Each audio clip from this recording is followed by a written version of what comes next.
Hey guys, DC here again with a slightly different weld video. It will still be very helpful information, but just a little less welding. Today I'll be talking about a few tips and tricks to help improve your fitting skills and techniques. To be a more efficient welder, learning how to fit can be very useful, especially when you're fitting up your own projects that you'll be welding yourself. I also want to thank and welcome all my new subscribers. It's great to see you guys are learning something new and sticking around for more. If you haven't already subscribed, please consider doing so. I try and upload videos of all the welding knowledge I've picked up over the years and share with new upcoming welders and experienced ones as well. Thank you and hope you enjoy the video.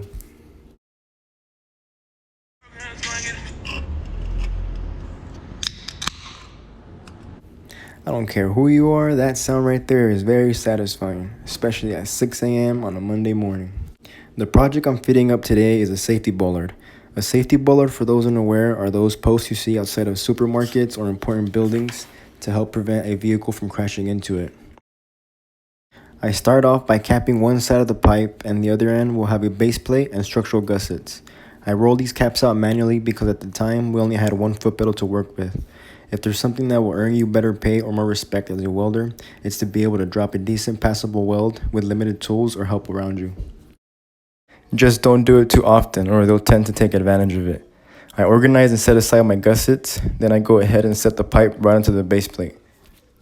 Make sure the surface is smooth and clean.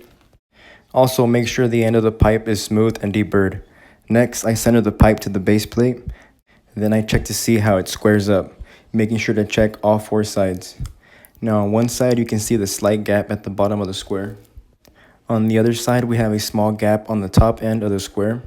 So that means our pipe needs to lean a bit over to the left for it to be 90.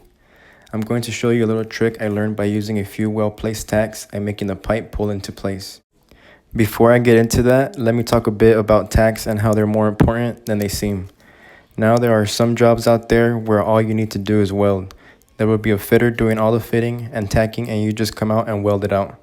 In most cases, those fitters will only be trained to tack and most likely have never dropped an actual bead in their lives. Long story short, those fitters will leave you some huge globs for tacks, thinking that the more they sit there and deposit material, the better. No, don't be that guy. Now, me as a welder, I have to make sure that 1, I get a decent uniform weld over those tacks, and 2, my weld penetrates well enough for it to pass a UT or X-ray test. Plus, dropping such a big tack doesn't actually hold better. A better bond is penetrating more at the root of the joint rather than trying to bond at the toes of the weld. A tip I can give is to think of a tack as a miniature weld. Try moving about an 1/8 inch or so from your start position and watch your tack dig into the material, leaving a nice flat tack easy to weld over. It may not seem like too much of a difference, but you can see the bead on the left is more uniform than the bead on the right. And like with everything else, practice makes progress. So to all you fitters out there, help a welder out and work on your tacks. And I promise you I'll stop making memes about you guys. Now back to the tip. By adding a couple well-placed tacks on the side on which your pipe needs to lean to, you sort of create like a small hinge.